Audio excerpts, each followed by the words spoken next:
Flick করলাম। হ্যাঁ, ভালো খেলেছেন।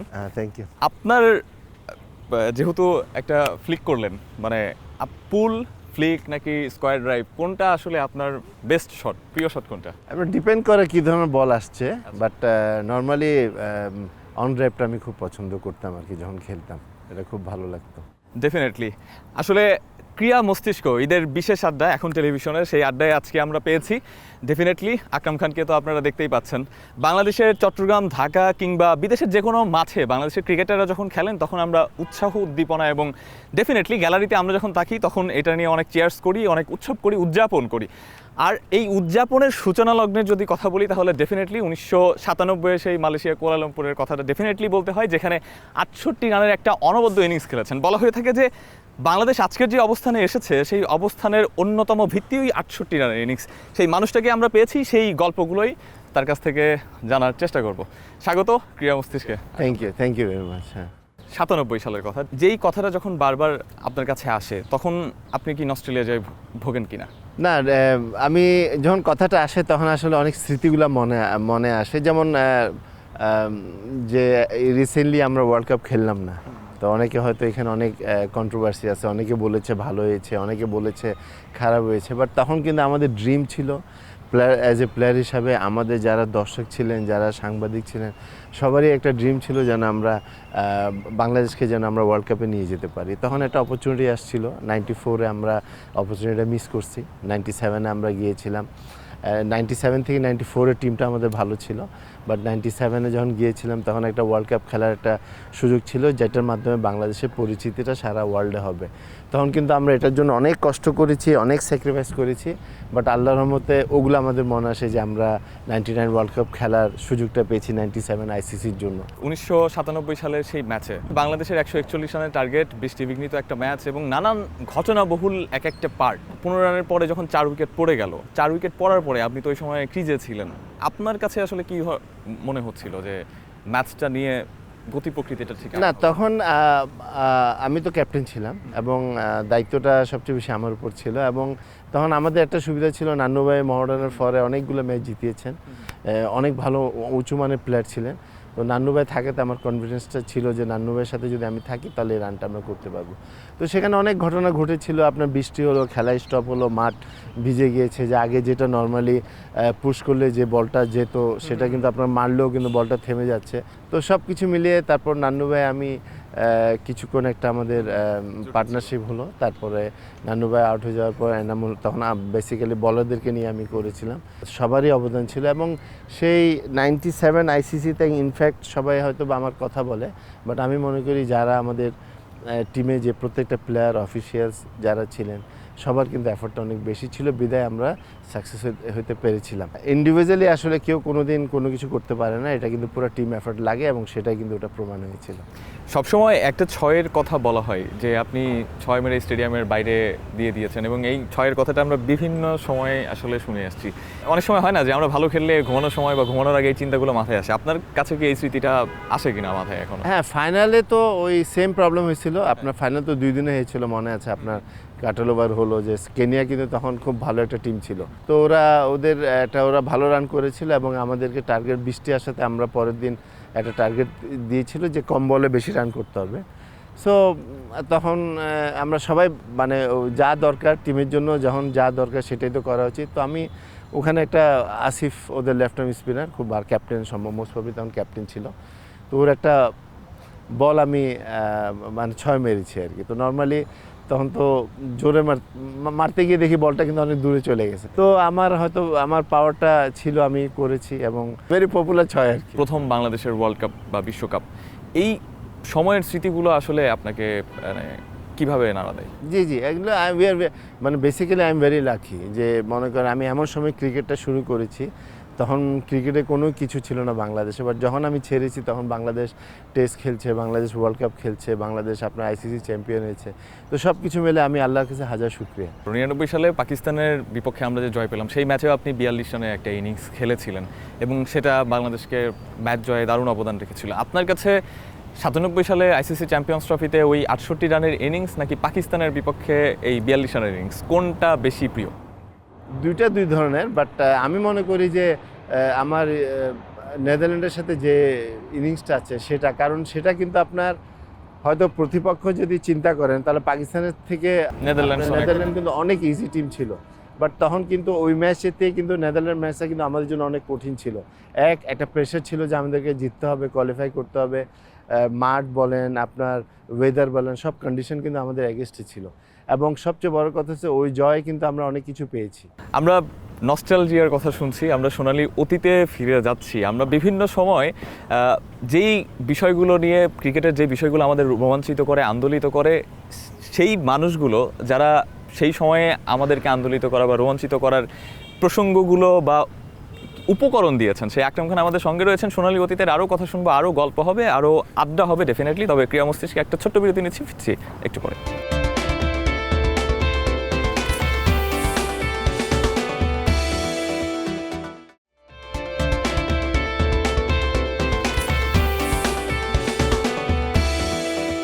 খেলোয়াড় যখন তারকা হয়ে ওঠেন, তারকা হয়ে ওঠার পরে নানান গল্প আমরা জানতে পারি, সেই হিরোইক বিভিন্ন গল্পগুলো আমাদের সামনে আসে। তবে ছোট ছোট গল্প যেগুলো আসলে অনেক বেশি ওই তারকাকে আন্দোলিত করে, সেই গল্পগুলো পেছনে থেকে যায়। আমরা আকরাম ভাইয়ের সঙ্গে আছি এবং আকরাম ভাইয়ের কাছ থেকে সেই বিষয়গুলোই জানার চেষ্টা করব। তবে প্রথমে মজার একটা কোশ্চেন দিয়ে শুরু করতে চাই। চট্টগ্রামের মেজবানি খাবার নাকি ক্রিকেট, কোনটা আপনার কাছে বেশি পছন্দ? আমি জানি আপনারা খুব ভোজন রসিক। না, দুইটা তো দুই ধরনেরই, কারণ দুটোটাই পছন্দ। কারণ আপনার ক্রিকেটটা তো আসলে ছোটোকাল থেকেই খেলে আসছি, এবং ক্লাস 7-8 থেকে যখন পড়ি তখন থেকে ক্রিকেটের সাথে আমি খুবই ইনভলভ এবং খুব পছন্দ করতাম। তখন কিন্তু ক্রিকেটটা এরকম পপুলার ছিল না আর কি বাংলাদেশ। এবং মেজবান তো এটা চিটাগাংয়ে মেজবান যে খায়নি সেই বুঝবে না মেজবানের মর্যাদাটা কী। এতে প্রত্যেকটা টিম যখন বিপিএল হয় প্রত্যেকটা টিম যায়, ওই সময় আমরা নর্মালি করি আর কি। তো মেজবানটা আসলে চিটাগাংয়ে কিন্তু এটার মর্যাদাটাই আলাদা, এবং অনেকেই করে, ঢাকায় করে, ঢাকার বাইরে করে, বাট চিটাগাংয়ের মতো হয় না। আমরা যখন ছোট ছিলাম, কারণ জানেন আমরা তো অনেক বড় ফ্যামিলি ছিলাম। আমার বড় ভাই ইকবাল খান, নাফিস ইকবাল আর তামিম ইকবালের আব্বা, হি was a very popular footballer. তো যখনই কেউ যেত স্পোর্টসে তো সবাই কিন্তু আমাদের বাসায় যেত। আর ভাইয়া আমার আম্মা স্পেশালি আপ্যায়নটা খুব ভালো করতেন, মন ভরে মানুষকে খাওয়াবার চেষ্টা করতেন। আপনি বাংলাদেশ রেলওয়েতে কর্মরত ছিলেন, সেটাও হচ্ছে ক্রিকেটের জন্যই। বাংলাদেশ রেলওয়ের পক্ষে হয়েই আসলে আপনি খেলেছেন। এই গল্পের সাথে মহেন্দ্র সিং ধোনির গল্পটা অনেকটাই কিন্তু মিলে যায়। মহিন্দ্রার যেটা ছিল, ও তো ওখানে চাকরি করতো, বাট আমাদের এখানে এই সিস্টেম ছিল না। আমাদের একটা উই আর লাকি যে আপনার চিটাগাংয়ের প্লেয়ারদেরকে নিয়ে রেলওয়ে টিম করতো, নাহলে কিন্তু আপনার ঢাকায় এসে আপনার থেকে ঢাকা খেলা এটা ডিফিকাল্ট ছিল আমাদের জন্য, ফ্যামিলি অ্যালাউ করতো না। তো রেলওয়ে করতো কি, খেলার আগের দিন ট্রেনে নিয়ে আসতো আমাদেরকে, এখানে একদিন থাকতাম, আমরা খেলতাম, তারপরে চলে যেতাম। তো ওই সুবাদে আমি প্রথম 3টা বছর রেলওয়েতে খেলেছি, এবং সেটা আমাদের চিটাগাং স্পোর্টসে কিন্তু অনেক উপকার করেছে। সেখানে আপনার রেলওয়েতে অনেক ভালো ভালো অফিসিয়াল ছিলেন, জাকির ভাই ছিলেন, ইকবাল ভাই ছিলেন। ইকবাল ভাই মানে ইঞ্জিনিয়ার ইকবাল ভাই, ওনারা যথেষ্ট চিটাগাংয়ের প্লেয়ারদেরকে আপনি সাপোর্ট করেছেন। সেই রেলওয়ের মাধ্যমে কিন্তু বাংলাদেশে কিন্তু অনেক গ্রেট প্লেয়ার পেয়েছে, আপনার নোবেল, তারপর মাসুম ভাই, শহীদ ভাই, মুর্শেদ ভাই, আমি, তারপর অনেকেই কিন্তু আপনার খেলেছে। তো রেলওয়ে কিন্তু চিটাগাংয়ের প্লেয়ারদের জন্য একটা খুব ভালো একটা দিক আর কি। আমরা বিভিন্ন সময় ইনজামামুল হকের কথাও শুনেছি। বাংলাদেশের ক্রিকেটে ইনজামামের কথা যদি বলি, ক্রাইসিস ম্যান, পাকিস্তানের জন্য যেই ম্যাচগুলো আমরা কখনো চিন্তা করিনি যে এই ম্যাচগুলো পাকিস্তান জিততে পারে, সেই ম্যাচগুলো বের করে নিয়ে আসছে। কাইন্ড অফ বাংলাদেশেও কি আপনার কখনো ফিল হয়েছে যে আপনি বাংলাদেশের জন্য ইনজামামুল হকের রোলটাই প্লে করছেন? যদি কম্পেয়ার করেন, ইনজামামুল তো মনে করেন অনেক উঁচু মানের প্লেয়ার, ও অনেক ভালো প্লেয়ার ছিল, মানে ওর ব্যাটিং থেকে অনেক কিছু আমরা শিখেছি। বাট আমাকে হয়তো বলতো বাংলাদেশের, যেহেতু শরীরটা ওরকমই ছিল হাইট, বাট আমরা তো ওই লেভেলে, আমাদের একটা দুর্ভাগ্য যেটা আমরা ওই লেভেলে, এখনকার প্লেয়াররা ভালো খেললে একটা টপ লেভেলে এসে খেলছে, বাট আমাদের তখন কিন্তু টপ লেভেলে খেলার সুযোগ ছিল না। নাহলে কিছু প্লেয়ার ছিল যারা আমি মনে করি যে এখনও যদি এই যুগে যদি ওনারা খেলতে পারতো তাহলে অনেক নাম করতে পারতো। সো এটা আমাদের জন্য ব্যাড লাক, বাট তখনও মনে করেন যে যার সাথেই খেলি আমরা ক্রাইসিসে কিন্তু ভালো করার চেষ্টা করেছি, এবং আমার আর নান্নু ভাইয়ের অনেক পার্টনারশিপ আছে, মানে অনেকগুলো ম্যাচ আমরা জিতেছি। আইসিসি টুর্নামেন্ট বলেন, 3টা আইসিসি টুর্নামেন্ট আমরা খেলেছি, 90, 94, 97, নান্নু ভাই 86ও খেলেছে, সেখানে আমরা দুইজনের প্রচুর রান আছে। আমরা বিভিন্ন সময় আকরাম ভাই দেখেছি যে অনেকের কথাই বিভিন্নভাবে ঘুরে ফিরে আসে, যে অনেক সম্ভাবনাময় ছিল কিন্তু সেভাবে ফ্লারিশ করতে পারেনি বা জাতীয় দলে আসতে পারেনি, কিংবা আসলেও খুব বেশি দিন আসলে টিকে থাকতে পারেনি। আমরা অনেক প্লেয়ারকেও দেখি বিশ্বের ক্রিকেট ফুটবলে, এরকম অনেক প্লেয়ার আছেন, যেমন নেইমারের কথা নিশ্চয়ই আপনার মনে আছে। নেইমারকে যেভাবে আসলে আমরা চাইতাম সেইভাবে আসলে পাইনি আসলে ব্রাজিল দলে, যারা ব্রাজিলের সাপোর্টার রয়েছেন। ডেফিনেটলি ক্রিকেটের আকরাম ভাই যেই কথাগুলো বলছেন, যাদের সম্ভাবনাময় হয়ে উঠে আসার কথা, আরও বেশি ফ্লারিশ করার কথা, তাদের কথা শুনবো। তবে একটা ছোট্ট বিরতির সময় হয়েছে, ফিরছি একটু পরে।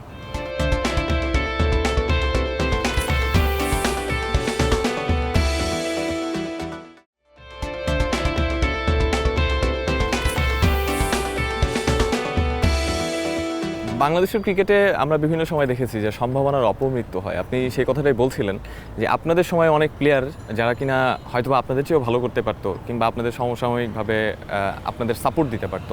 সেই প্লেয়ারদের কথা একটু জানতে চাই যে আপনার কাছে কাদেরকে মনে হয়েছে সেরকম কিছু প্লেয়ার ছিল, ওরা কিন্তু এই সময় জন্মালেও কিন্তু ওয়ার্ল্ড লেভেলে কিন্তু অনেক ভালো করতো। যেমন বলারের কথা বলি আমি, বাদশা ভাই ছিলেন, আপনার প্রিন্স ভাই ছিলেন, তারপরে মনে করেন যে আপনার দৌলত ভাই বলে একজন ছিলেন। দৌলত ভাইকে আমি পাইনি, বাট বাদশা ভাইকে আমি ওনার শেষের দিকে পেয়েছি, প্রিন্স ভাইকে পেয়েছি, একসাথে আমরা খেলেছি।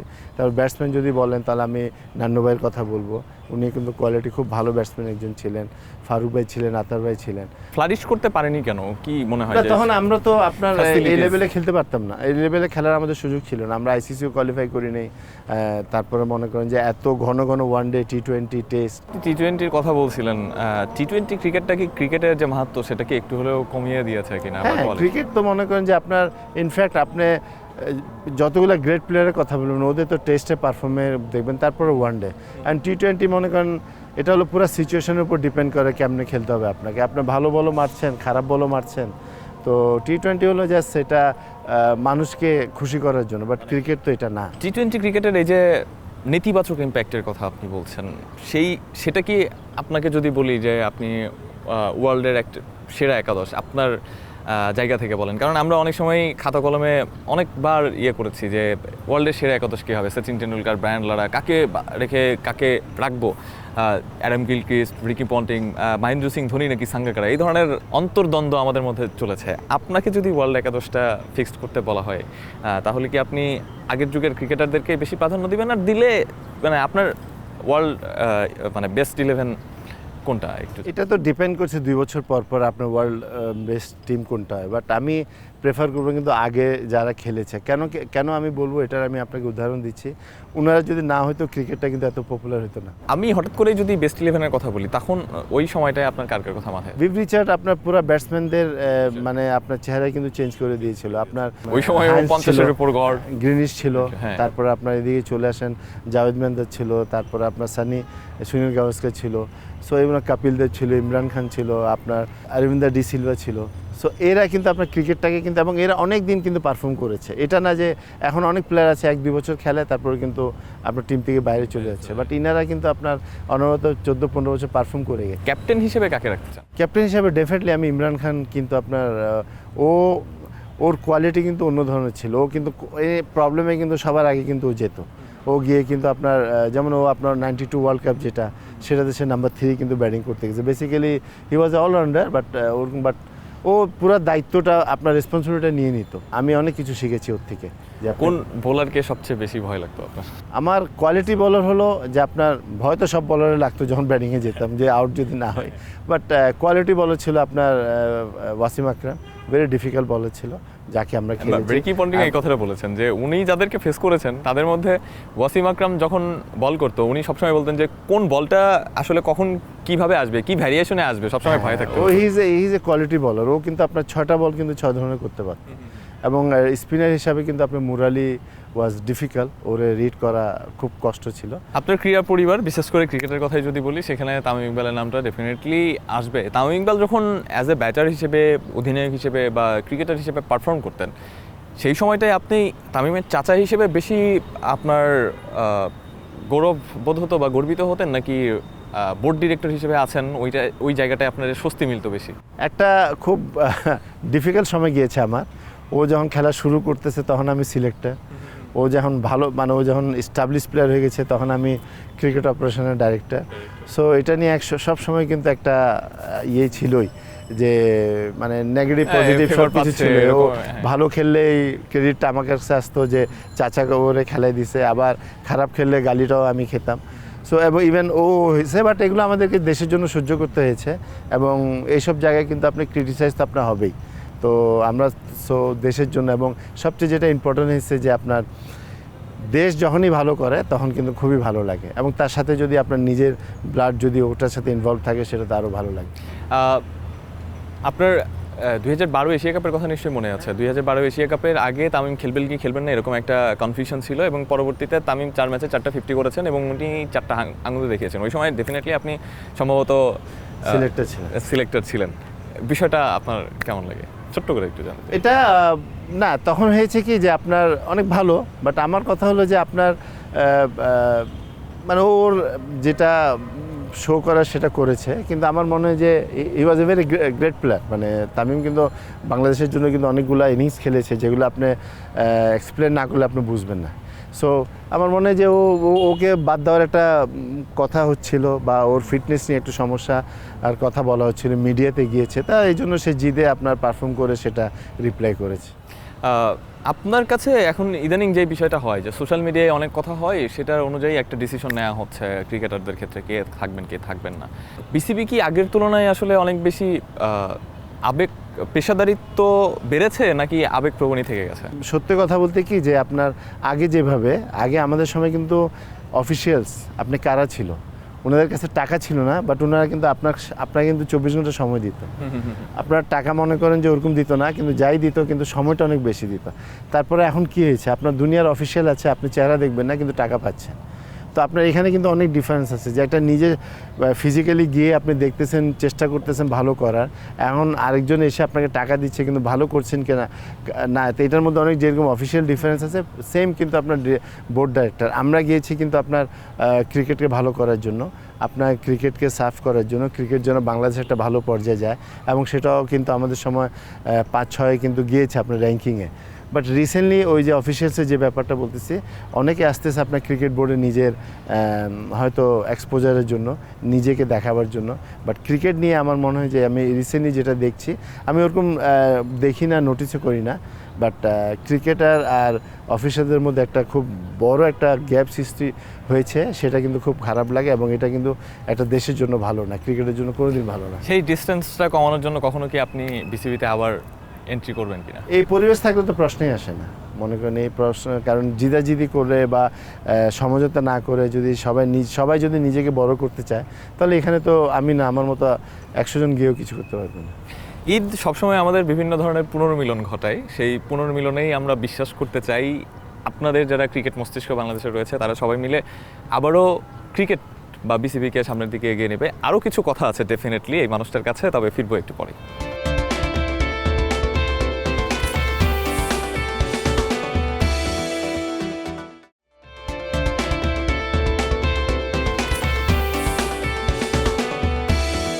এবার হয়তো বা একটু কঠিন হতে পারে আপনার জন্য প্রসঙ্গটা, সেটা হলো যে টি-20 ক্রিকেট নিয়ে একটু আগে আপনি কথা বলছেন যে টি-20 ক্রিকেটের মাহাত্ম্য একটু হলেও কমিয়ে দিয়েছে, যেখানে ইমোশনের চেয়ে বিজনেসটা আসলে বেশি।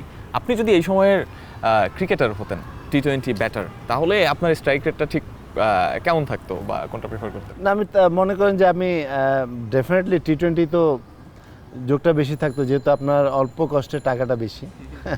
এখন তো ক্রিকেটে অনেক প্রচুর টাকা, এবং এটা তো ডে বাই ডে আপনার পপুলার হচ্ছে। বাট যারা কিন্তু আপনার ক্রিকেটটা বুঝে, ক্রিকেট পছন্দ করে, ওরা কিন্তু টেস্ট আর ওয়ানডের উপর বেশিটা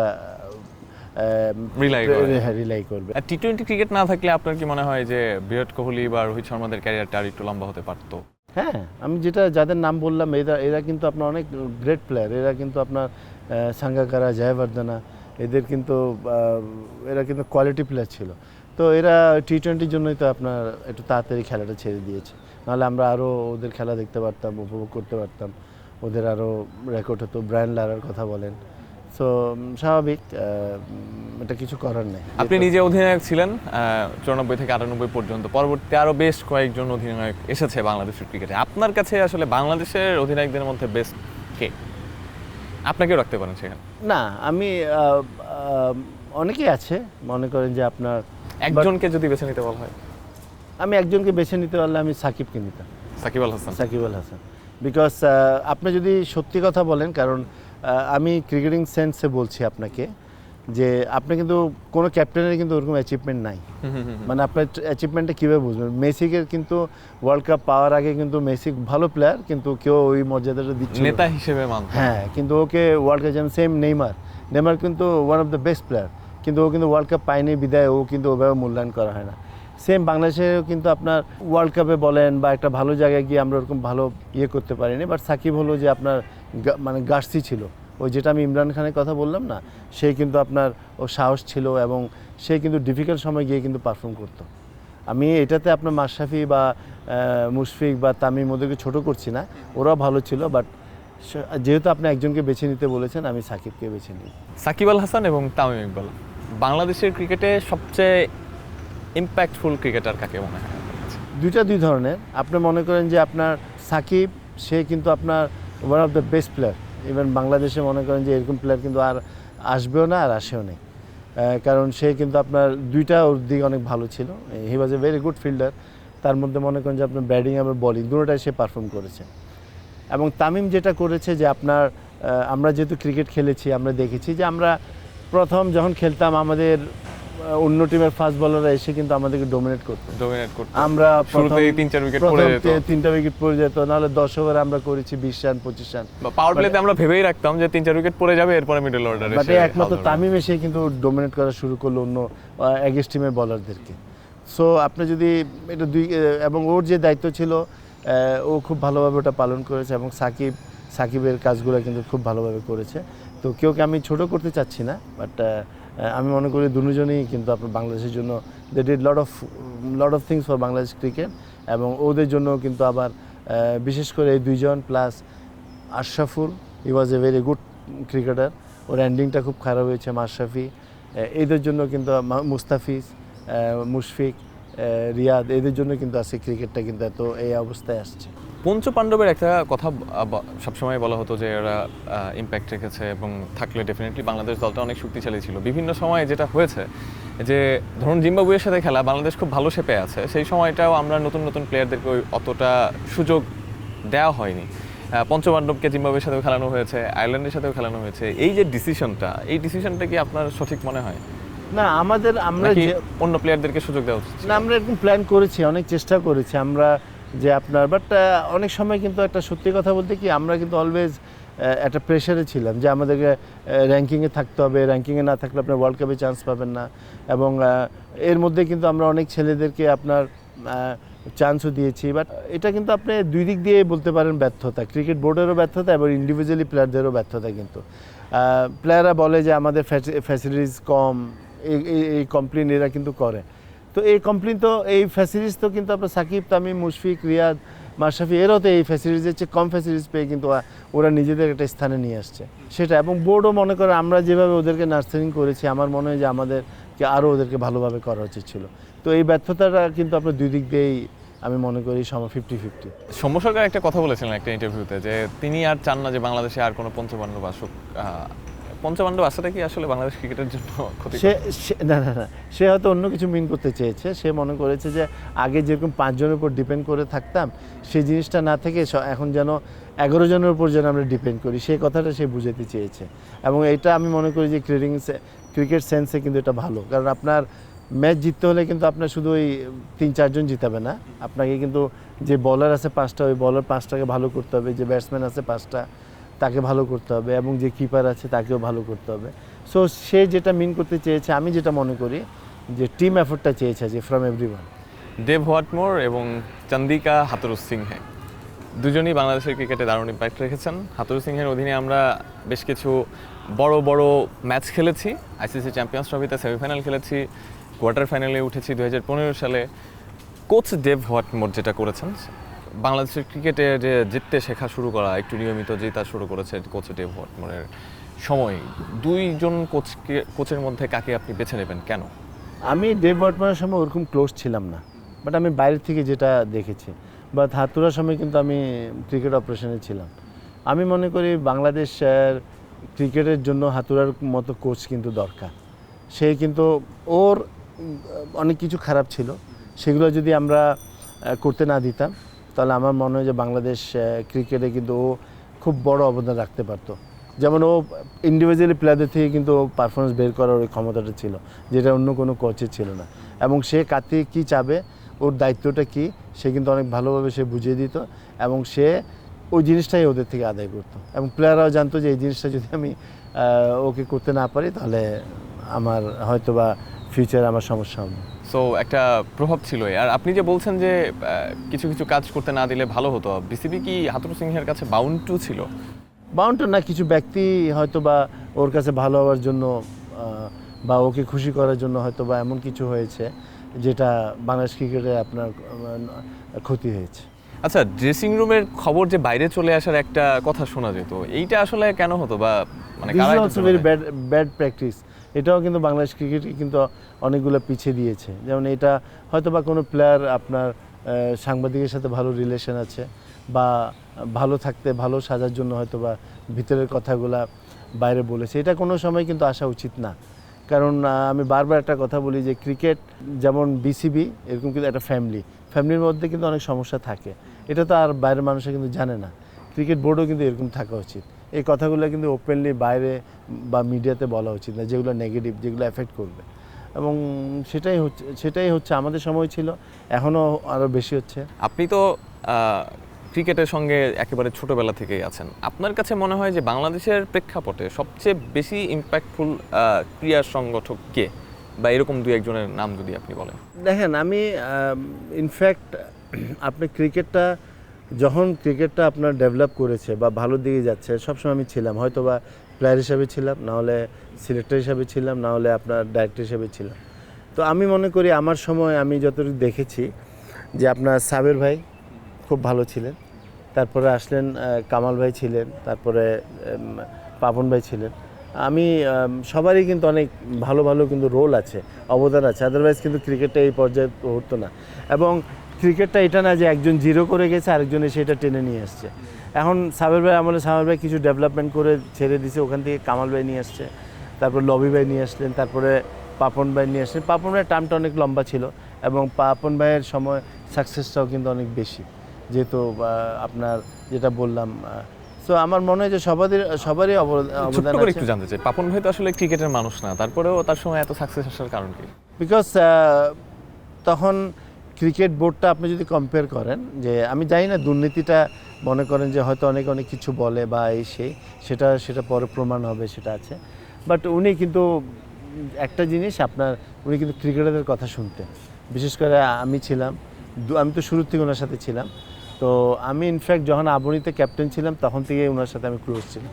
উনি খেলার জন্য খুবই পাগল ছিলেন এবং ক্রিকেট বিগ ফ্যান।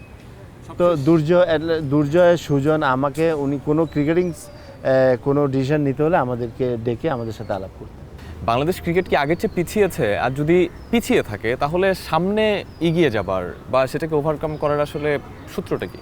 আমি বলবো না বাংলাদেশ পিছিয়েছে, বাট আমি এটা বলবো যে অন্য দেশ আমাদের চেয়ে অনেক এগিয়ে চলে গেছে। তো সেটা কিন্তু আমাদের জন্য একটা বিগ থ্রেট আর কি। তার মানে আমরা আগাতে পারিনি, আমরা আগাতে পারিনি, আমরা ওরকমই আছি। বাট আমাদেরকে কিন্তু আরও অনেক আগাতে হবে। আপনি এখন ডিফারেন্সটা তো দেখছেন। আপনি সত্যি কথা বলতে কি, আপনি অস্ট্রেলিয়া, ইন্ডিয়া, নিউজিল্যান্ড, ইংল্যান্ড এবং সাউথ আফ্রিকা যে পর্যায়ে গেছে, বাকি টিমরা কিন্তু ওই পর্যায়ে এখনও যেতে পারেনি। তো এখন আমরা কিন্তু, এবং এদের মধ্যেও কিন্তু আমি বলবো না যে আমরা টপে আছি। তো আমার মনে হয় যে আমাদেরকে অনেক ডেভেলপ করতে হবে, অনেক কিছু ইমপ্রুভ করতে হবে, আদারওয়াইজ ডিফিকাল্ট হবে। আমরা অনূর্ধ্ব-19-এ অনেক ভালো করি। আপনি বললেন বাংলাদেশের সেরা অর্জন অনূর্ধ্ব-19-এর হাত ধরে এসেছে 2020 সালে। এই মাঝখানে জাতীয় দলে আসার আগে কি হয়? আমরা অন্য দেশে যেটা দেখি যে অনূর্ধ্ব-19-এর প্লেয়াররা যেভাবে খেলেন পরবর্তীতে ন্যাশনাল টিমে, এখন আপনি ইন্ডিয়ার কথাই যদি ধরেন, সেখানে যারা এই সময় খেলছেন, সঞ্জু স্যামসন থেকে শুরু করে অভিষেক শর্মা বা অন্যান্যরা, সবাই অনেক ভালো করছেন। এই ফারাকটা কেন হয়? ওই যে আমি বললাম আপনাকে যে এটা 50-50 দোষ আছে, যে আপনার প্লেয়ারেরও এবং অফিসিয়াল বোর্ডেরও। এই যে আপনার 19-এর পর অন্য দেশের প্লেয়াররা যেভাবে ডেভেলপ করে, আমাদের প্লেয়াররা কিন্তু ওইভাবে ডেভেলপ করে না। আপনি মনে করেন যারা 19-তে অন্য দেশের ক্যাপ্টেন কিন্তু আপনার ডিসিশন নিয়ে নেয় যে যারা 19-এ ক্যাপ্টেন্সি করে ওদেরকে ওই দেশের টিমকে ক্যাপ্টেন বানাবে। সো এটা কিন্তু ডিপেন্ড করতেছে আপনি কিভাবে নিজেকে ডেভেলপ করছেন। যে তো আমার মনে হয় যে আমাদের শেখা উচিত, আমার যে পঞ্চম পাণ্ডব যেটা আমরা বলি, ওরা নিজেদেরকে যে লেভেলে নিয়ে গেছে, ওরা কি কি করেছে, কিভাবে ওদেরকে ডেভেলপ করেছে, এই জিনিসটা যদি এই প্লেয়াররা শিখে ফেলে তাহলে আমার মনে হয় এই সমস্যাটা হবে না।